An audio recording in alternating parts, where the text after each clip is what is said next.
itsura niya, 'di ba? Naga-shine-shine siya. Oh, look at this.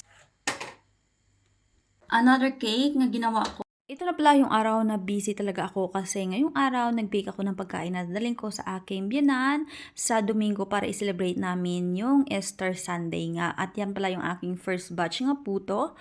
Then ito naman yung aking first batch nga caron cake. Pero kulang siya kasi ang dami pala naming pagbibigyan ng mga family member dito sa amin. So ayan nag-bake ako ng another carrot cake.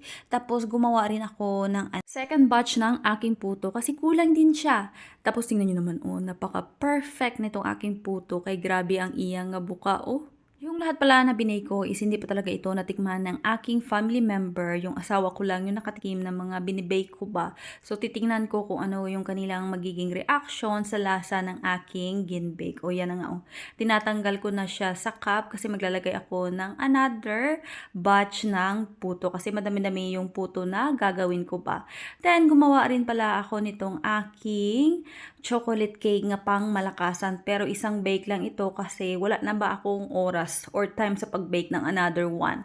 Tapos nag-boil din ako ng itlog kasi isa ito sa tradisyon dito na kailangan merong itlog na makukulay. At ito balik tayo sa aking carrot cake. Nilagay ko na dyan yung morcuba. Tapos ginatatak-tatak ko na siya at ready na siya nga ilagay sa my oven. Yung aking batch 1 pala na puto is nilagay ko na siya dito sa aking sisidlan kasi bumili yung aking asawa ba. Nagpabili ako ng mga 12 yata na piraso para sa aming family member kasi sabi ko sa inyo madami-dami rin. Kaya yan kinuna ko na sila pamutang kasi sila man ang una nga naluto. At yan luto na ang akon nga chocolate cake. Tapos, slice ko ina siya. Titingnan ko kung ano yung kanyang itsura. Pero tingnan nyo muna yung kulay ng aking kamay dyan.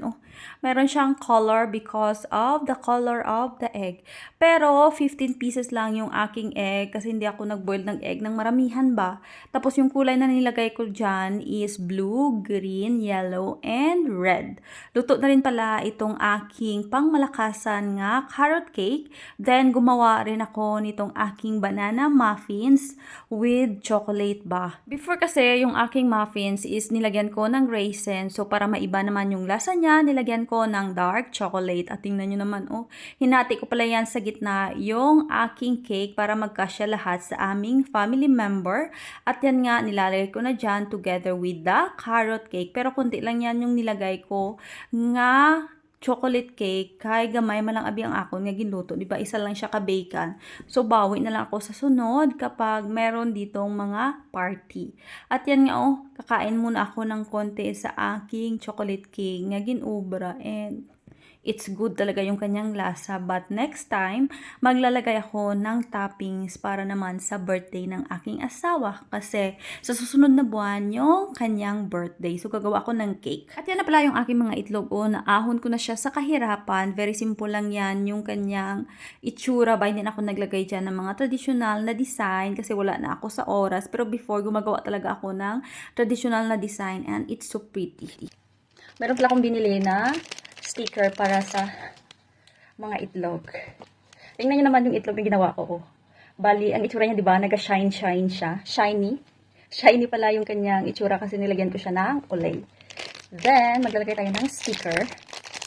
Before, gumagawa ako ng egg na tradition ba nila. Pero ngayon kasi wala talaga akong time. So, ganito lang yung gagawin ko this year. So, lagyan natin siya ng sticker. Para naman maganda ba? Oh, very nice. Okay. Very nice. Look at the egg. Oh, you're still like the photo? All yours. It's in there. Ito yung stickers. Ang asawa ko is nandito. Ha? It's really kings. I buy these things. They are very good. In the house? Mm-hmm. Totoo, hindi po ni Aich? No? In the house. Wait. Hindi mo. This must be up. Hindi, the sticker? The fat one must be up. Asta? The fat one down. Yeah. This one? The fat down. The fat part is down. No, it's not yet fixed. Listen. Kunin na sticker, B. Hindi po ni sticker. Because I put oil. Ayaw niyang magtapik. Kaya nilagyan ko ba ng oil? So, I feel sad kasi useless lang yung binili ko na sticker ba para sa itlog. Nilagyan ko kasi ng ulay, nakalimutan ko na hindi pala siya magtapik. Pero yung asawa ko, yan na nagka-prepare na siya dyan ng mga ibibigay namin sa aming family member at nilalagyan niya rin ng itlog yung bawat isa.